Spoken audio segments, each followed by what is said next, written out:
Well, President Biden also says Egypt is going to reopen the Rafah border crossing to allow around 20 trucks through carrying humanitarian aid into Gaza.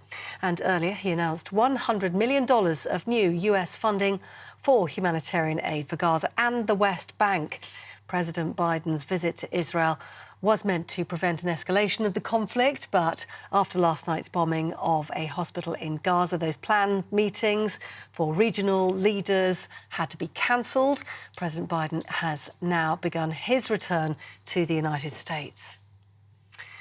And this evening, His Majesty the King called for mutual understanding among religious groups in times of international turmoil and, he said, heartbreaking loss of life as the conflict in Israel and Gaza continues.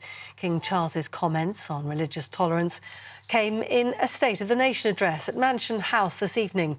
He highlighted the politeness and respect we should show to one another in the practice of different religions. Now, consumer news. And milk, cheese and egg prices fell last month, easing pressure at the supermarket tills, but fuel prices rose sharply. That comes as the UK's overall inflation remained at 6.7%, despite expectations it might fall again, according to the Office for National Statistics. Oil prices are higher because of the war in Ukraine, and now events in Israel and Palestine have sparked further increases. And there's a red weather warning in place for rain and wind. It's been issued by the Met Office for parts of Scotland. It means very dangerous weather is expected, with extensive flooding likely to pose a risk to life. The weather warning runs from tomorrow until noon on Friday. We've already seen bad weather arriving in the Republic of Ireland, and it's on its way to the southwest next. This is GB News across the UK on TV, in your car, on digital radio and on your smart speaker by saying play GB News. This is Britain's news channel.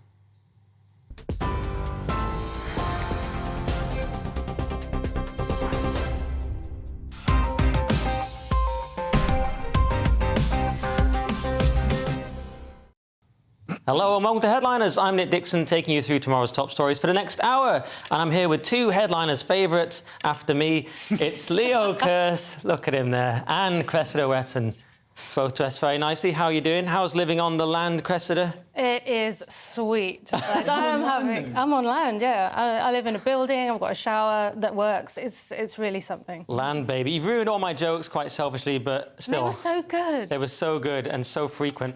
How's the baby, Leo? Yeah, she's great. She's having a great time.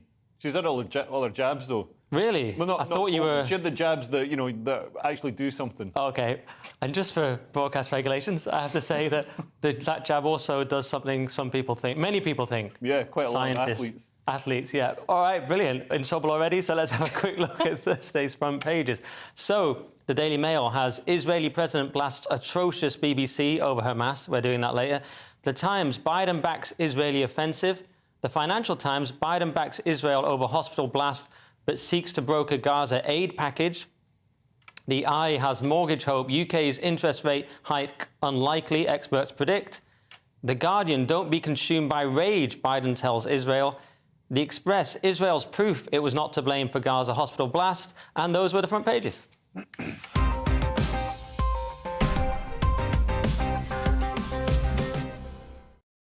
So what are the Express going with, Leo? So the Express aren't mincing their words. They've got Israel's proof it was not to blame for Gaza hospital blast. So they've got footage, they've got stills from the footage there. Obviously, they can't play the video on the newspaper. That's very difficult to do. But the video footage appears to prove that a rocket fired from Gaza malfunctioned before exploding at a hospital and killing hundreds. So Hamas came out last night and blamed Israel for the strike. And that seems to be taken as gospel by so many people. I mean, you know, why would Hamas lie? They've never lied in the past. Obviously, I'm being sarcastic before Ofcom get on me. Hamas lie all the time. And yeah, looking at the photos this morning, there was no impact crater. The impact crater was tiny. It was about the size of a saucer. And you know, you'd expect with a heavy Israeli airstrike, you'd have a big crater that, you know, a man could fully stand up in. And Hamas store weapons in hospitals and schools and things like that. So there is also the possibility that, you know, their arms cache could have been accidentally kicked by a Hamas operative, possibly smoking a cigar in a sort of, you know, cartoonish way. And also, Hamas have got big rockets. Everybody thinks that they're still, you know, just teenagers chucking rocks and with, you know, these tiny little firework rockets. They've got some big rockets in their arsenal. So, you know, I think it's possible that it could have been a Hamas rocket that fell short. I'm not as well informed as you about the size of rockets. No, I'm not. I don't. So when you show me any It's not what I've explosion... heard.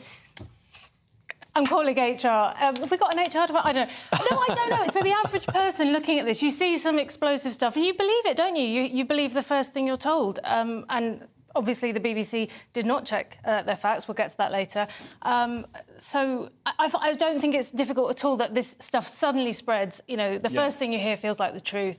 And then you've got to undo what people have heard. If you're going to be very generous, you'd say, yeah, maybe people didn't realise Hamas had those kinds of weapons, so they assumed it was going to be Israel. That's the most generous reading of why they assumed it. Because tactically, why would Israel do it? It's like, all right, we'll just make everyone hate us, you know, by bombing this hospital. It seems very unlikely. And you could say there's you know, there is cases where Hamas have headquarters on the hospitals on purpose. But this didn't seem to be one of those. Yeah, and I mean, in fairness, Israel have been, you know, knocking down civilian apartment blocks all over Gaza, and there has been, you know, people have tried to debunk these claims on other sites and tried to say, oh, but look at the sound. It makes the, you know, the airstrike makes the same sound as an Israeli airstrike, as an Israeli JDAM. The thing is, JDAM is just a wing kit that converts a dumb bomb into a guided smart bomb, puts fins on it so you can steer it to its target. So it doesn't have a sound. Every one's going to be different because you'll attach it to a different bomb. So Cressa's looking a bit blank, but to be fair, Cressa, no one knows that except actual military and Leo. That's my point. That's this is his hobby. my point. Yeah. This is a worrying level of knowledge, to be honest. I used to work for a weapons manufacturer. It's all making sense. I wish I still did. Growth market at the moment. Sounds like you do on the side. All right, and we are going to go into the BBC's response to it in section 2. But what is the Telegraph going with, Cressa? OK, so first story we've got here is Biden, don't repeat our mistakes after 9/11. So Biden has been talking to Netanyahu and he's giving him advice. He's advising the Israelis not to be overcome with rage. He's saying, and the important thing here is to let the aid in. He's been advising Israel to let the border between Egypt and Israel, Gaza, open to let aid through. But he's making a big thing of saying, but it absolutely cannot be used by Hamas. It's got to go to the right places. How do you measure that? Yeah. I mean, well, this is the thing, because when Hamas were found, you know, when they invaded Israel and were, you know, committing all the atrocities, they were found, some of the Hamas fighters who were killed or apprehended were found to have the UN medical kits on them that had been obviously handed out to Gaza to, you know, help wounded Palestinians, not for militants, not for terrorists. Yeah, but he seems to be making a distinction between he doesn't want to go full neocon like Cheney back in the day. He's saying he doesn't want to do that. I'm not sure what he wants to do instead, because he's been basically funding Iran by doing that deal where they end up freeing up $6 billion, which is a bit worrying to me. Yeah, but that's to sort of offset, because we've got to get our oil from somewhere, and if we can't get it from Russia, it's got to come from Venezuela, Iran. There aren't very many nice countries to get oil from, apart from like Norway, and you know, and also Scotland if we were allowed to drill for oil.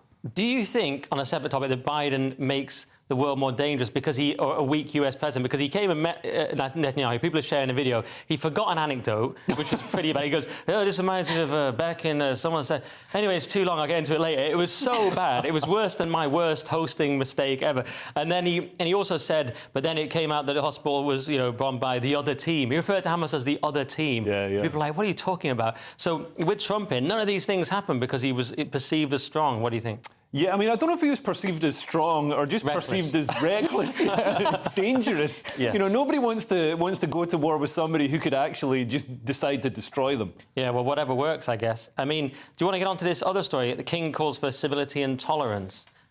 Yeah, so I think what we can conclude... Well, King Charles urges civility and tolerance, even in the most fractious times. So he's called the UK a community of communities, which is, I guess, a new take on multiculturalism. I haven't heard that before. I mean, I know he's got a big garden, hasn't he? So I guess he doesn't think about it any other way. Got a big wall around it to keep some of the communities out. So, yeah, I mean, this is completely different to the Queen, isn't it? Waltzing in and giving his personal opinion on what's going on. It's not really the start. So this is a new modern monarchy. Yeah. Yeah.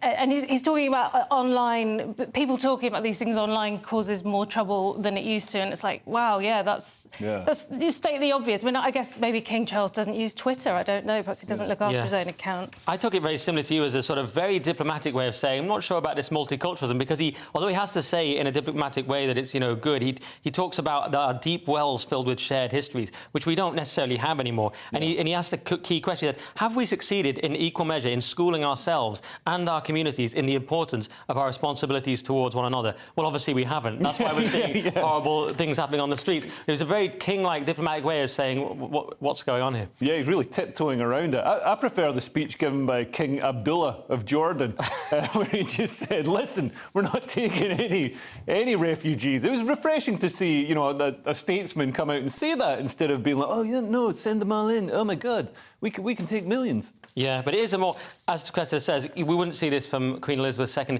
and Telegraph calling it a notable shift in approach. And that is true. I mean, she wouldn't really comment on any of this, would she? Do you think he has to now? Do you think it's just so tense that he has to come in and say something? No, he started doing it. So now it's what he does. Right. Like, no, I'm sure nobody ever said, well, maybe they did. Maybe there was a PR agency that said, hey, King Charles, we've got a new approach. What do you think? I don't know. We can help you plug some vegan sausage rolls. All right, we better move on because I'm getting behind. So what's in the Metro, Leo? So the Metro has a people smuggler jailed, 11 years for £50 million UK dinghy kingpin. So this guy, he's called Hiwa Rahimpour. He's an Iranian Kurd who claimed asylum in the UK in 2016, showing that our asylum regulations are remarkably lax. And he was running this smuggling network that brought 10,000 people across the channel. So that's according to their calculations, it's £50 million worth of people. But he's still working at this little sweets kiosk in Ilford. That's the bit I don't understand. Work ethic. He just loved selling Maltesers. That's so much. That's the immigrant work ethic we've heard so much about that we need. So he's got like £50 million business on the one hand. On the other hand, he just wants to keep dishing out these cream eggs for 50 Come on, you know what it's like? We'll call it a front. When you're self-employed, you never know when it's going to dry up, do you? So you've got to keep something else. Side hustle. Yeah, good side hustle. All right. Well, maybe should we move on then and quickly do the Times, Cressida? So the main headline is Biden backs Israeli offensive. We've already talked about that. But they've also got this: PM risks ministerial revolt by reviving conversion therapy ban. So this is a bit of a surprise, isn't it? Rishi's now... He's going to include a draft bill in the King's speech that would ban attempts to change another person's sexuality or gender identity in England and Wales. So it sounds good because we all think, oh, banning conversion therapy, that's from the 50s. But, of course, it now includes stopping people talking to people who are thinking about transitioning about whether or not that's the right thing for them. Yeah. Which... Yeah. Well, it just seems... So some people would say that transitioning people is the conversion therapy, because a lot of trans people in the old days would have gone on to just be, gay or lesbian. And it's not just some, it's 90% is the number that people... It's 90% of people who are thinking about changing gender when they're really young go on to be same-sex attracted. So it's not an occasional mistake. So some people are saying, we're seeing the erasure of the next generation of gay and lesbian people because they're being transitioned, which is what they do in Iran, funnily enough. So, anybody talking to them would be in trouble. If you suggested anything other than transitioning, that would be seen as converting people, conversion therapy away from transitioning. Yeah, very strange. Good point. I mean, it's good that Sunak's doing this, but surely Labour will just reverse it as soon as they get in. I mean, that's what I've heard they're going to do. But anyway, that is it for part one. But coming up, Maloney speaks out against mass migration. A Tory MP is in trouble for racial stereotyping, and the SAS are ready to be deployed. See you in 2 minutes.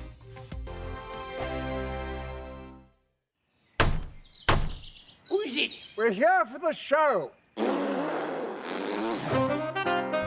More energy this time! Welcome to the Dinosaur Hour. I was married to a therapist. And you survived? I thought we were getting Hugh Laurie. Second best. You interviewed Saddam Hussein. What's that like? I was terrified. I'm playing strip poker with these three. Oh! No, thank you. My CDs need to be put in alphabetical order. Are you going to be problematic again? The Dinosaur Hour. Sunday, the 29th of October at 9 on GB News. What you get for breakfast is something that, if we do our jobs right, you will wake up to news that you didn't know the night before. It's a conversation. It's not just me and Eamon. We want to get to know you, and we want you to get to know us. From 6, it's Breakfast with Eamon and Isabel. Monday to Thursdays on GB News, Britain's news channel.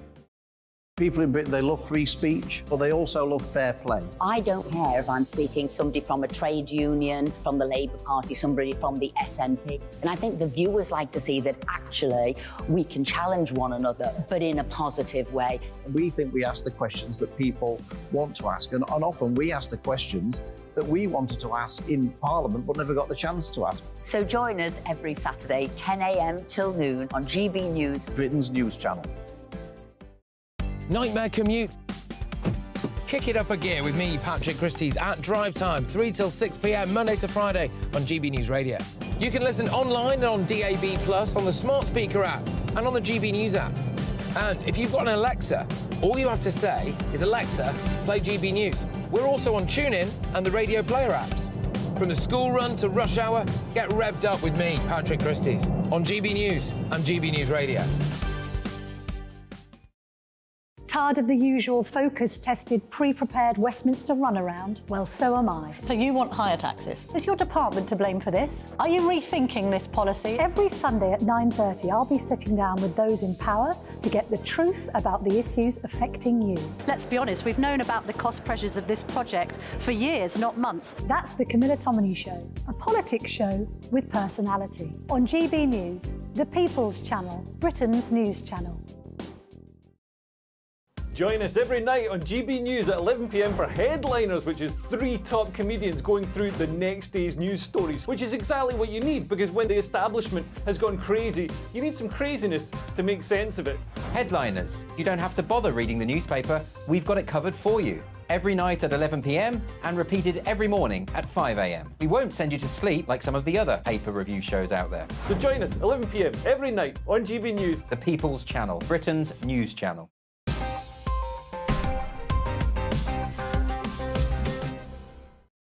Welcome back to Headliners. I'm Nick Dixon, still here with Headliners legends Leo Kearse, there he is, and Cressida Wetton. I almost forgot your name for a split second thanks, there. mate. It's very weird. So with that in mind, let's continue with the stories. And we've got this one, this BBC story in The Sun. The BBC were too quick to blame Israel for the hospital blast that now seems to have been a misfire from Hamas. Where does this fit into the broadcast ecology, Leo? That's what I want to know. Well, yes, so the BBC, our state propagandist broadcaster, who repeatedly called for GB News to be shut down, are accused of putting lives at risk after rushing to blame Israel for a hospital blast that killed 500. And killed 500 is in inverted commas because it's in doubt as well. And the PM has taken a jab. That's a jab at the BBC, not a booster shot. No. I'm sure he's Which had that definitely as well. worked, though. Yeah, oh, they did. Oh, 100%, 100%. Safe. That's why your baby's having them all. She's not having the COVID one. But so the Foreign Secretary, James Cleverly, today had a go at the BBC for putting out information saying that Israel was responsible for the strike on the blast at the hospital in Gaza without verifying the facts, which is strange because the BBC have their own BBC Verify service to verify facts. And Rishi Sunak also said, the BBC also had to go at the BBC saying the words that we say have impact. And yet the BBC immediately came out and said, you know, this is, and it's seen around the world, and it sort of validates it in the eyes of people around the world. It's something that used to be as reputable as the BBC saying, saying something, presenting something as fact, saying this was an Israeli airstrike. When, as we've seen, the evidence points to it not being an Israeli airstrike. There's the lack of the big crater, as we mentioned. There's the lack of structural damage. It seemed to be mainly a fire, as if it was rocket propellant and a rocket exploding in the car park. So yeah, this seems to be a lot of propaganda that the BBC just went for. And is the cause? I mean, Cressida, the most generous thing I can think, maybe I said before, is that they were trying to get to the story quickly, or is it just this implicit anti-Israel bias that seems to be sneaking in? I don't know. It could be a little from column A, a little from column B, couldn't it? I mean, I don't know. It does seem to fit with the approach they've taken thus far, I'll say that. And I don't know, you're talking about them having this sort of, like a brand that everybody believes in, but there's loads of evidence to say that that's they're on borrowed time, I think, the BBC. I was looking at a tweet today, Matt Goodwin had polled people to ask if they trust the BBC, and he's plotted that as the years go by, it started in the 80s%, a few years later it's 61%, and this is only like in the last 20 years, and it's now down to under half. Well, that was the last time we thought. The point is that the brand is losing losing its weight. They've still got the name. It's kind of like you go and see the Beach Boys and it's just like one of them and he's 80. They haven't even got Brian Wilson who wrote all the songs. It still says BBC, so people still trust it. They've got the guy who wrote Kokomo. Yeah, exactly, but none of the actual hits, well, the actual good songs. But, yeah, I mean, Rear Admiral Dr. Chris Parry said here, you know, what is wrong with our national broadcaster? Has it been infiltrated by Islamists, which is a sort of, you know, satirical way of putting it, but it's more likely it's been infiltrated by decolonialists and sort of lefties who just can't help themselves. I mean, Corbyn was very quick, of course, to post that it was Israel, and actors were Robert Lindsay was quick to post it, and you just go, why can't they just be a bit more moderate and a bit less reckless with what seems to be anti-Israel bias? Yeah, and this is showing the sort of poison that lies behind all those nice terms that leftists use, like decolonialism, systemic oppression, all these things that, you know, it looks like they're doing a good thing, are all used to justify, you know, absolute barbarity and used to justify terrorism. Yeah. And you know what, lastly on this, imagine if it was GBNews that did this. Everyone would be saying, shut it down. So, you know, BBC, you know, live by the sword, die by the sword. Let's do the Times. And Giorgia Meloni has warned that mass migration is a grave security risk. But is she actually going to do anything about it this time, Cressida? Meloni, EU open borders allowed terrorists to roam. So most of this article is like a CV, a sort of career of the gunman Abdullah Salim Lassoud, who recently killed 2 Swedish football fans. And his life is just crazy. She gives this account, Meloni's giving an account of what he's been up to. So she's repeatedly tried to attract attention to how illegal mass migration can pose grave security risks on Europe. And then we get this example. So he arrived in Italy and then he travelled to Norway, only to be sent back to Italy. The point is, he's been all around Europe, and he's been in trouble for dealing cocaine, and he's been in prison for 2 years for that. It's not like he's turned up and he's kept his head down. He's caused as much trouble as he possibly can. It's like the sort of ultimate middle-class gap year, but also with a bit of Grand Theft Auto at the same time. It's just absolute madness. And so she's saying, you know, this doesn't work. We need to change things. It's a bit of a challenger story for the sort of your archetypal Remainer, because he was able to use the Schengen zone to just waltz around. Then, you know, he sold coke on the side, not exactly helping the economy, which I've heard that is one of the benefits of immigration. What do you think? Bankers use it quite a lot, don't they? Isn't that? I mean, that's a good point, actually. But allegedly, Leo. Yeah, no, absolutely. I mean, the thing is, I mean, he came into Lampedusa. This is a small Italian island that's recently seen, you know, thousands and thousands of migrants landing from North Africa. 7,000 for a 6,000 population. Yeah, and that's just in a few days. So, and they're still landing. And you know, obviously, way back when he landed in 2011, they were coming then. But the thing must be so rich. The thing is, Europe PLC just wants migrants. So you know, there's a sort of conspiracy to prevent regular people, indigenous citizens, from having children, because if we have children, then it's cost the state money to raise them and to educate them and for their healthcare, and it also means we come out of our jobs to look after the children. So instead of doing that, they want us in our jobs, slaving away, paying tax, and they want to bring new people in, fully grown, age 25, to sell the cocaine and, you know, behead the Swedish tourists without, you know, having homegrown people doing it. OK, that's interesting. You think it's a sort of conspiracy. I tend to think, yeah, they definitely are using migration as a short-term solution, but isn't it just that we have this birth rate problem that no one's figured out how to fix? But we have a birth rate problem because people can't afford houses, and they can't afford houses because there's too many people, and there's too many people because we've got open borders. And also, every article you read in The Guardian is like, oh, you should be a strong, independent person and not have children. Having children is the best thing in the world, and I didn't know till I had kids. It's like they keep it a secret. Yeah, I was in a debate last night, and David Aronovich, maybe, I don't know, are you allowed to say what was said at the debate, probably? He said, he sort of laughed at the idea that we need more... I've been thinking about this all day. Right. I was there too. He turns to Matt Goodwin, he says, and this man's idea about how we can populate the country is to have more children. I've been thinking about that all day. And lots of people in the hall were like, yeah, we do need to, but in the sort of, what sometimes gets, you know, the sort of Remainer class, that's thought to be literally laughable. Yeah. Anyway, we've got to move on. Let's do The Guardian. A Tory MP is in trouble over her language regarding asylum seekers. I'm sure all the Gary Lineker types who remain silent over Hamas will suddenly rediscover their Twitter accounts for this one, Leo. Yeah, so a Tory MP accused of playing up to racist stereotypes about asylum seekers. This is after claiming that her office was besieged by asylum seekers and that her staff were intimidated by young men, most of whom, she said, should be expelled as illegal migrants. So she's in the constituency of Hartlepool, and she's been criticised by the Tamsin Baxter from the Refugee Council, who said that the majority of people who come to the UK seeking asylum would be recognised as refugees in need of protection. Yeah, they would. Doesn't mean they actually are. That just shows that we've got an incredibly lax asylum system, and the rules can be played very easily. And Rosie Carter, Director of Policy at Hope Not Hate, who definitely has pronouns in her bio, says playing up to racist stereotypes about asylum seekers and scaremongering is simply not acceptable or responsible behaviour from an MP.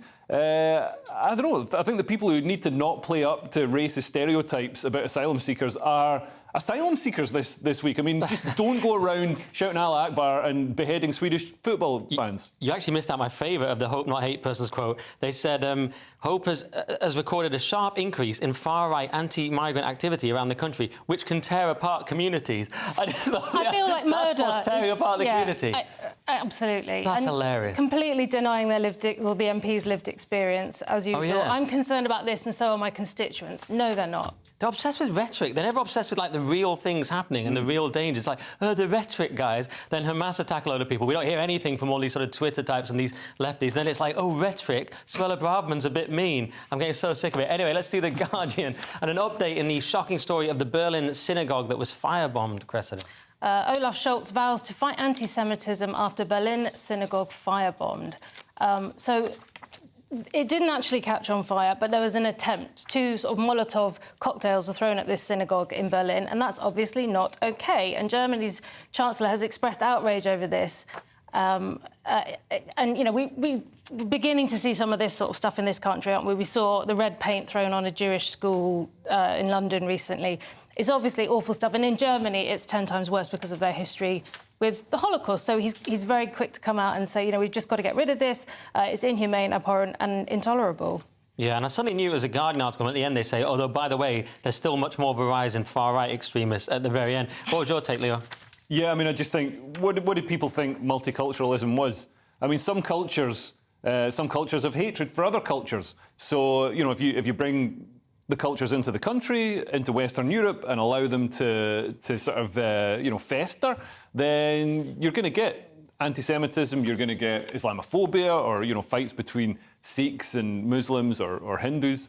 So, yeah, this is what multiculturalism is. And I feel I need to provide balance, but it's been tough with the stories tonight. I have to say, they're all very much of a piece. All right, that's all we've got time for in this section. We didn't get onto the SAS, but they're basically being deployed, or ready to be deployed, for the hostages in Gaza. That is it for part 2. But coming up, J.K. Rowling is prepared to go to prison. A referee sends off the wrong guy, and Victoria's Secret have a radical idea to sell more underwear. See you in a minute. I'm Andrew Doyle. Join me at 7 o'clock every Sunday night for Free Speech Nation, the show where I tackle the week's biggest stories in politics and current affairs with the help of my 2 comedian panellists and a variety of special guests. Free Speech Nation, Sunday nights from 7 on GB News, the People's Channel, Britain's news channel. I think the most exciting bit for me is talking to ordinary people. People who I think are ignored often by the major news channels. We're going to give news they want to hear. There's a voice there that needs to be heard. I think there's a chance here for a diversity of opinion to be expressed, which you don't find elsewhere. It's really exciting. We don't hold back. We're free to say how decisions that are taken here affect us all around the country. Only on GB News, the People's Channel, Britain's news channel. There's only 3 people you can trust in life. Your doctor, your lawyer and your nana. I'm not sure. So join me, Nana Aquare, at 3 p.m. every Saturday and Sunday, where we discuss the biggest topics of the weekend. Be ready for battle. Could you be quiet? What is this? It's my new teeth. It's your new teeth. I don't bite. Well, not without a good reason. Always honest, always fun. Every weekend at 3 p.m. on GB News, the People's Channel, Britain's news channel. So Jubes and Kerr, we tackle the issues of the day with real, robust debate, both sides of the fence, battling it out with me in the middle with my forthright opinions and views. And often really interesting things happen because you start with a position and then by the end of the debate you find actually, well, I might not have thought about that one. What we need in this country is 2 new political parties. You should maybe think about doing a 2024 calendar. I'm Michelle Dewberry and I'm keeping you company right through until 7 o'clock this evening. GB News, the People's Channel, Britain's watching. Join us every night on GB News at 11 p.m. for Headliners, which is 3 top comedians going through the next day's news stories, which is exactly what you need, because when the establishment has gone crazy, you need some craziness to make sense of it. Headliners. You don't have to bother reading the newspaper. We've got it covered for you. Every night at 11 p.m. and repeated every morning at 5 a.m. We won't send you to sleep like some of the other paper review shows out there. So join us 11 p.m. every night on GB News. The People's Channel, Britain's news channel. Who is it? We're here for the show. More energy this time! Welcome to the Dinosaur Hour. I was married to a therapist. And you survived? I thought we were getting Hugh Laurie. Second best. You interviewed Saddam Hussein. What's that like? I was terrified. I'm playing strip poker with these 3. Oh! No, thank you. My CDs need to be put in alphabetical order. Are you going to be problematic again? The Dinosaur Hour. Sunday, the 29th of October at 9 on GB News.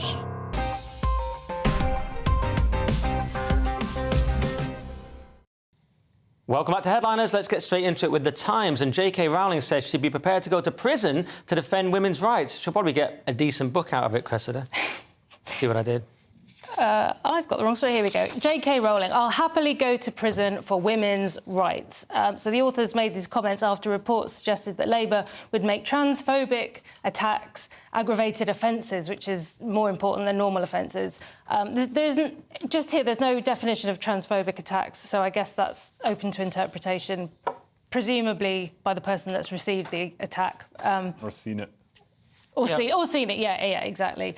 So what the thing is, the headline makes it sound like she said, yeah, I'll go to prison, like she's kind of doing some trash talk, big talking. But it's not like that at all. What she actually said on Twitter, she said, I'll happily do 2 years if the alternative is compelled speech and forced denial of the reality and importance of sex. Yeah. Which is not quite the same thing, is it? Well, it was a response to this piece in the Mail on Sunday that's been going around. You know, you could do 2 years on the Labour for misgendering. And it's not that J.K. Rowling will really go to prison, but it does just highlight the absurdity that someone like that could fall foul of their law, which technically could lead to that. It just shows how absurd Labour are. And as I always say, it's going to get so much worse on the Labour. You think it can't get worse. I was talking about something on my podcast where this might not come in Scotland. So you could go up to the border and you could sort of jump over the border and say, Dylan Mulvaney's a man, and then jump back into England where you have to say it's a woman. Right, yeah. Well, I think it's going to be very difficult for Labour making a rod for their own back. Because are they going to always be able to refer to me as she, her? Right, because you're a woman. Because I'm a woman. A Jewish woman. Apparently, I'm a Jewish woman as well today. Just to explain, Alison Pearson said you were Jewish in the Telegraph, Jewish comedian Leo Kearse. Yeah. I did check in the shower, and I'm not. But how bizarre. But I got it. Go on. So, yeah, because they do have... No, I got that. I just can't understand why Alison... Never mind. Moving on. All right, I thought you didn't get the joke. We'd just like to clarify. I think anyone at home at 5 a.m. didn't get that. Yeah, I think she had been mixed up with another Headliners comedian, probably Nick. Yeah. But yeah, we've seen in Scotland where J.K. Rowling lives. I don't know why, because she's rich, but we've seen like some egregious examples of males being sent to women's prisons. Although the butcher of Montrose, fantastic name for a drag queen actually. When he gets out, he can start doing that. But he's been sent down for horrific crimes and gone to a male prison. Yeah, well, it's absolutely shocking. I mean, don't know, do you think it would ever actually happen? Do you think anyone's actually going to go to prison for this? Well, they can't because the prisons are full, so there's that buffer to keep them safe. Yeah, all right, silver lining. Let's do the Metro. And a football referee is in trouble for booking the wrong black man. To be fair, it could happen to any racist, Leo. Yeah, so a footballer is sent off by mistake after the referee booked the wrong black man. So this was Lewisham Borough FC. They were 3-2 up against Lordswood FC when the referee sent off the wrong player in the 68th minute, and the side went on to lose 5-3 in extra time, so it's very likely they wouldn't have lost if if they'd been sent off, because the player had a yellow card. Obviously, 2 yellows makes a red. So another player got a yellow card. The referee couldn't tell them apart. I'm not laughing. Couldn't tell them apart and sent the wrong one off. But this doesn't just happen to black people. The ITV, was it, showed a picture of a gorilla instead of Nicola Sturgeon. So, mix-ups. Yeah. Mix-ups do I thought happen. you were Bruce Dessau the other day, because you're both Scottish. Cresta, we only have one on the show because we can't tell them apart, so that's the system we use. But the part that struck me, Cresta, I mean, they seem more bothered about losing the match, and they're kind of using these other things to sort of, make their point. But it says here at the end, football should be for everyone, and no individual group should feel they have been treated differently because of their identity. Well, that was the problem. They weren't treated differently. They were treated all as sort of one thing. That's why, just making my point there. Yeah. Go on, what do you think? I think they've apologised, and so it's never, ever, ever, ever going to end, is it? Apologies don't get you anywhere. I mean, it's such a reasonable apology, isn't it? Like, I'm sorry, can we move on? No, I don't think that's going to happen. They're saying they'll hope it doesn't happen again.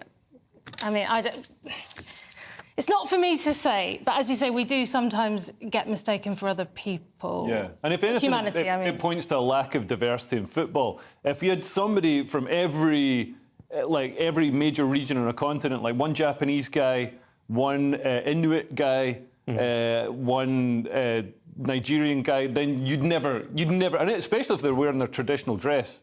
Yeah, well, the funny thing is, football, someone suggested that the other day. People didn't suggest that, but they keep saying that women's football, it's like, is it diverse, all these kind of things. So when you introduce politics and the politics of equity into football, it can get very, very strange. But that's not really to do with this story, which is just kind of ridiculous. Let's do The Guardian and get off that one. And Australia want to ban lies in political advertising, so I guess they want to ban political advertising, President.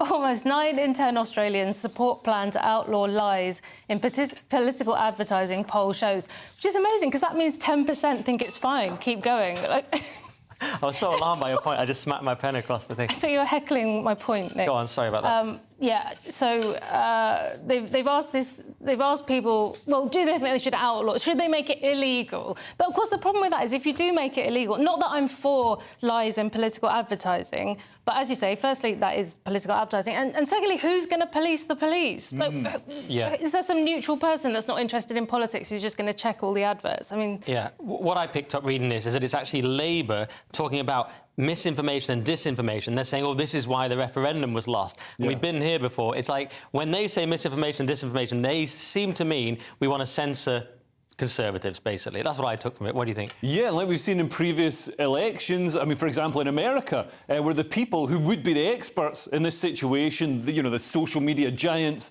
the fact-checkers, all decided that Hunter Biden's laptop was a non-story, when in fact it was completely true and revealed lots of terrible things about Hunter Biden and corruption involving the entire Biden clan. So, yeah, I mean, as Cresta says, who's going to police the police?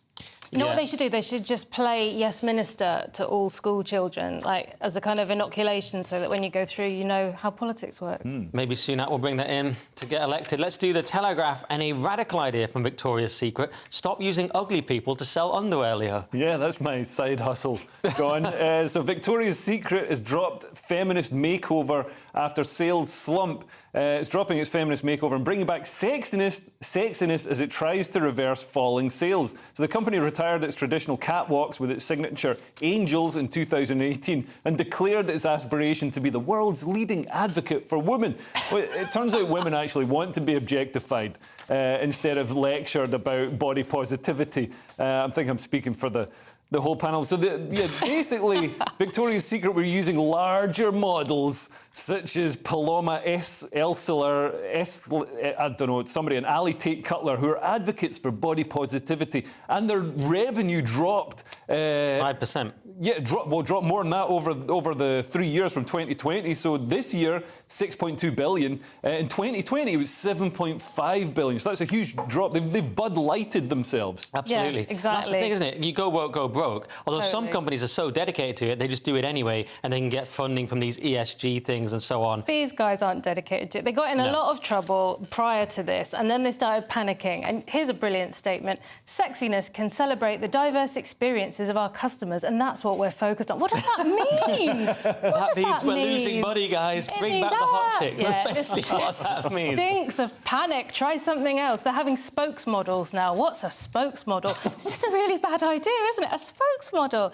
Yes. Fantastic. It's quite strange. It's a bit of confusion in the modern culture. It says executives now plan to prioritise sex appeal over female empowerment. We were told they were the same thing lots of times. Yeah, I thought sex work was work and it was all totally up to me if I want to be really, really sexy. I want to hear the political opinions of a lingerie model about as much as I want to see Gordon Brown in lingerie. Yeah, what's really funny is they're now trying to fudge it and sort of, oh, we're still empowering. So they came up with this phrase, sexiness can be inclusive. I mean, what does that mean? It can't. It specifically can't. Not only does that not make sense, it's the exact opposite. If you think everyone's sexy...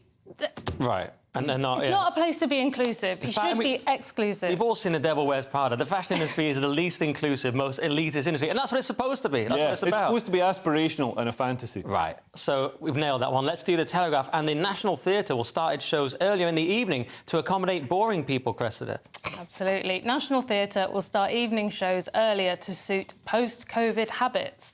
So really the story is that the National Theatre have done some market research and they've asked their customers if they'd like to come to the theatre earlier, and they would, because apparently they want to go out drinking, eating and discussing the show afterwards. So that sounds perfectly reasonable to me. I mean, I don't know whether... There's not much evidence in here to show that COVID is what changed things, although I think COVID did change, or rather lockdown changed people's...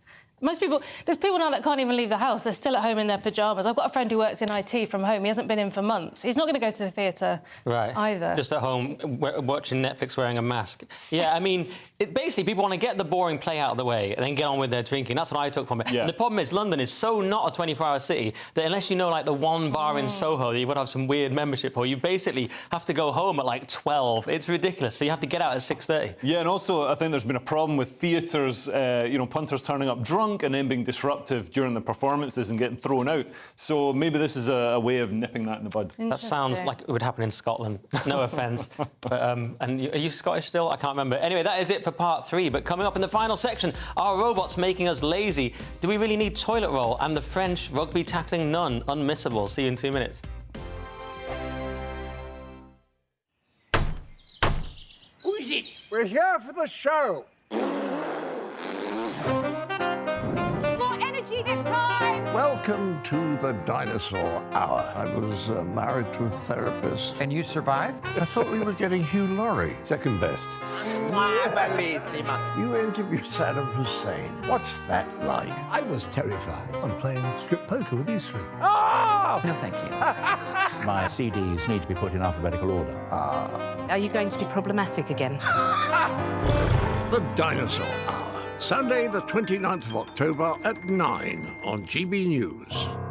Tired of the usual focus-tested, pre-prepared Westminster runaround? Well, so am I. So you want higher taxes? Is your department to blame for this? Are you rethinking this policy? Every Sunday at 9:30, I'll be sitting down with those in power to get the truth about the issues affecting you. Let's be honest, we've known about the cost pressures of this project for years, not months. That's the Camilla Tominey Show, a politics show with personality. On GB News, the People's Channel, Britain's news channel. Join me, Patrick Christie's, Monday to Friday, 3 till 6. We tackle the day's news agenda like you've never seen before. It's high tempo, high octane, the most controversial topics and the best guests. You will not be able to take your eyes and ears off it. I'm not afraid to ask the questions that you really want answered. 3 till 6 p.m, Monday to Friday on GB News, the People's Channel, Britain's news channel.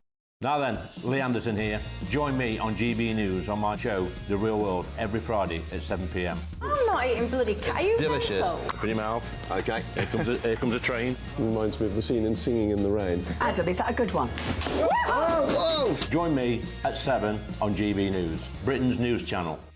I'm Andrew Doyle. Join me at 7 o'clock every Sunday night for Free Speech Nation, the show where I tackle the week's biggest stories in politics and current affairs with the help of my 2 comedian panellists and a variety of special guests. Free Speech Nation, Sunday nights from 7 on GB News, the People's Channel, Britain's news channel.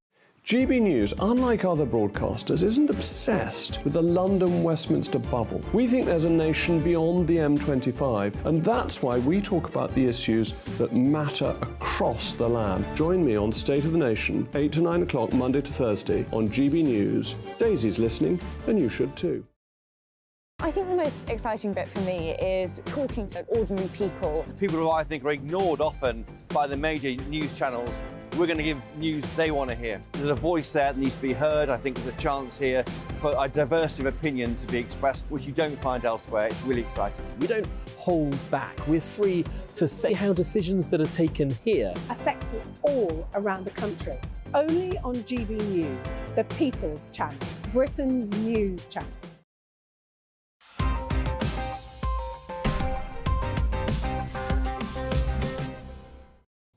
Welcome back to Headliners. Let's get straight into it with The Telegraph and the feel-good story of the year. A French nun rugby tackling an environmental protester. And we have the video. Looks like eunuch. No.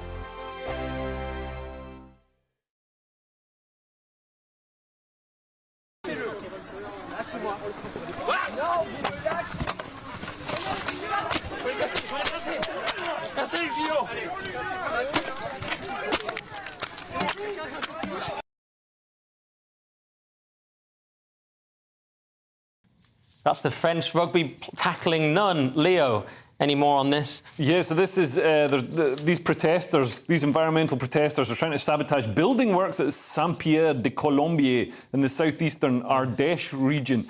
So the nuns formed a scrum around a digger. And somebody said the problem is the nuns. This is the co-president for the Association for the Future of the Bourges Valley, which is against the church product. Says the problem is the nuns have decided to turn to violence. I've been attacked 3 times by 5 people who wanted to rip me up and throw me out. They've decided to protect the construction site with axes and their bodies.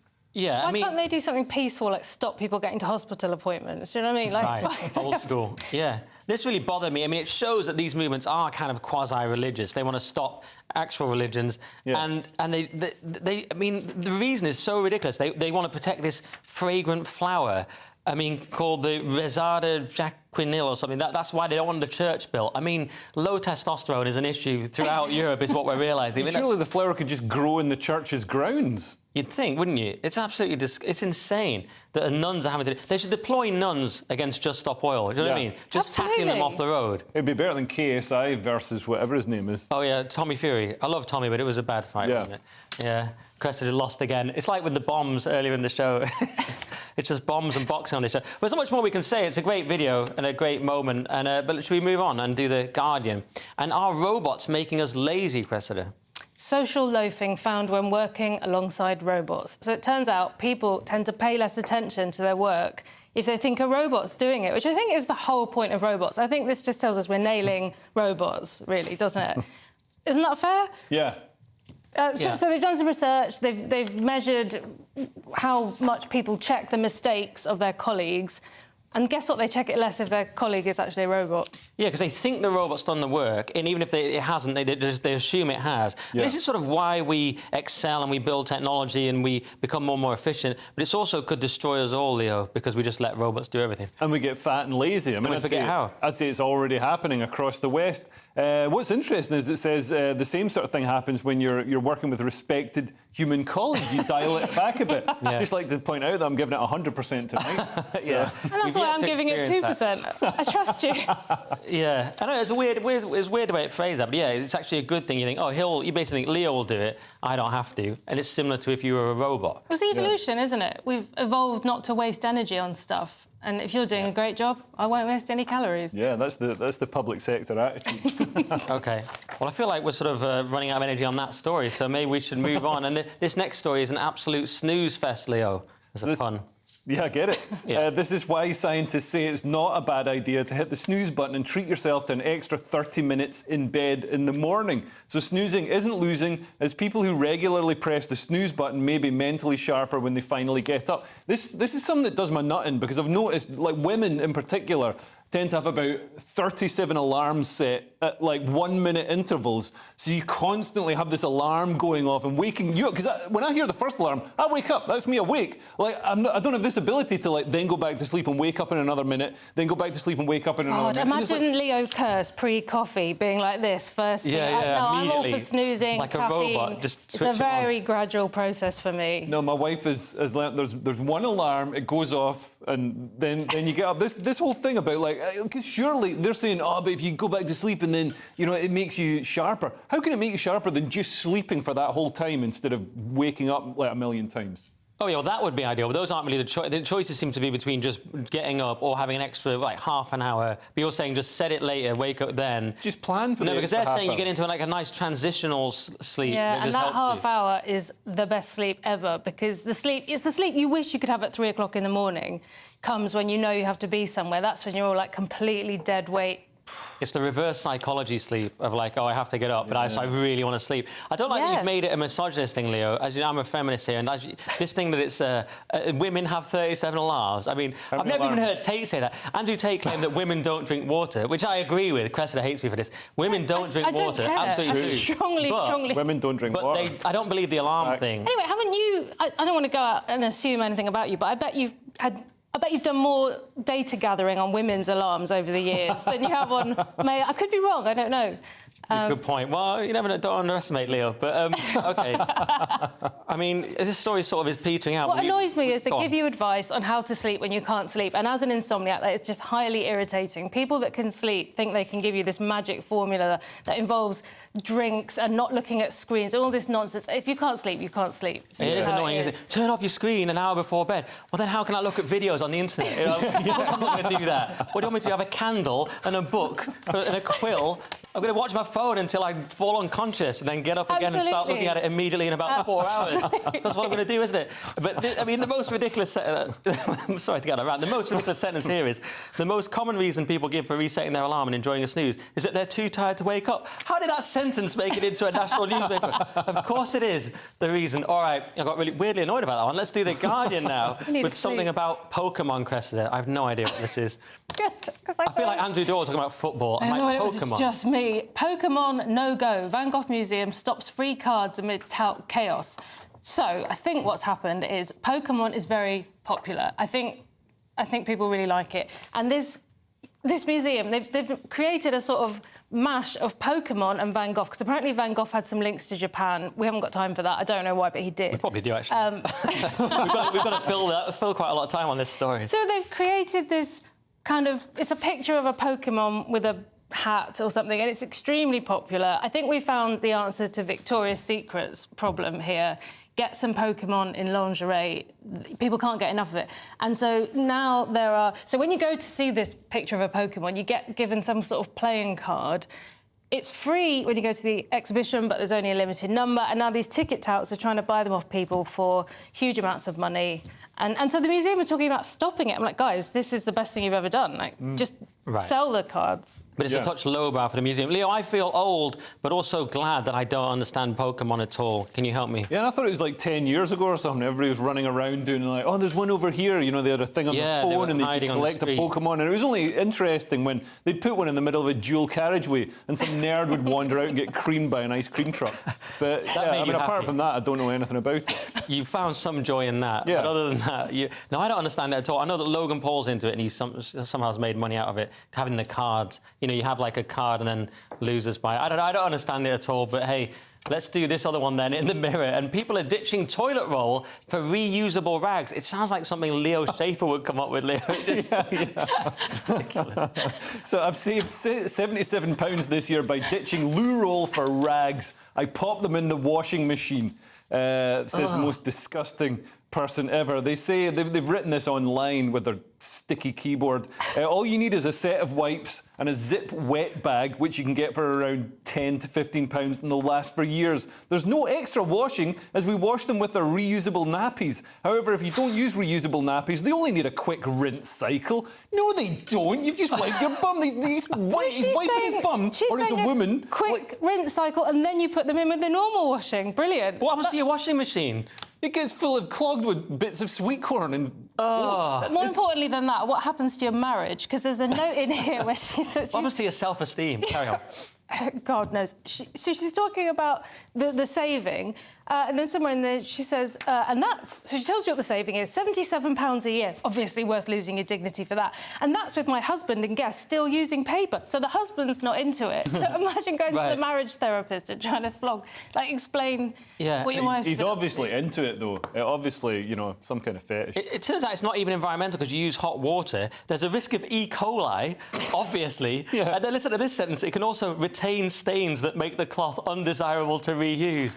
I mean, I'm so sorry to all the 5 a.m. watchers and everyone really watching, but it was a great show. Thank you so much to Leo and Cressida. The show's pretty much over, but let's have another quick look at Thursday's front pages. So, the Daily Mail has Israeli president blasts atrocious BBC over Hamas.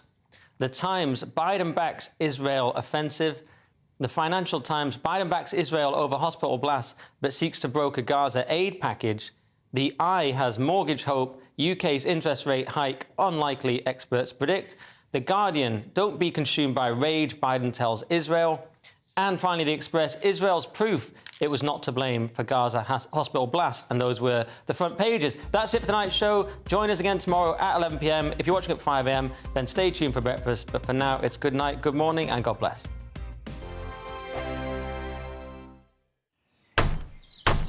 Who is it? We're here for the show. More energy this time! Welcome to the Dinosaur Hour. I was married to a therapist. And you survived? I thought we were getting Hugh Laurie. Second best. You interviewed Saddam Hussein. What's that like? I was terrified. I'm playing strip poker with these three. Oh! No, thank you. My CDs need to be put in alphabetical order. Are you going to be problematic again? The Dinosaur Hour. Sunday, the 29th of October at 9 on GB News. What you get for breakfast is something that, if we do our jobs right, you will wake up to news that you didn't know the night before. It's a conversation. It's not just me and Eamon. We want to get to know you, and we want you to get to know us. From 6, it's Breakfast with Eamon and Isabel. Monday to Thursdays on GB News. Britain's news channel. People in Britain, they love free speech, but they also love fair play. I don't care if I'm speaking somebody from a trade union, from the Labour Party, somebody from the SNP. And I think the viewers like to see that actually we can challenge one another, but in a positive way. We think we ask the questions that people want to ask, and often we ask the questions that we wanted to ask in Parliament but never got the chance to ask. So join us every Saturday, 10 a.m. till noon on GB News, Britain's news channel. Nightmare commute. Kick it up a gear with me,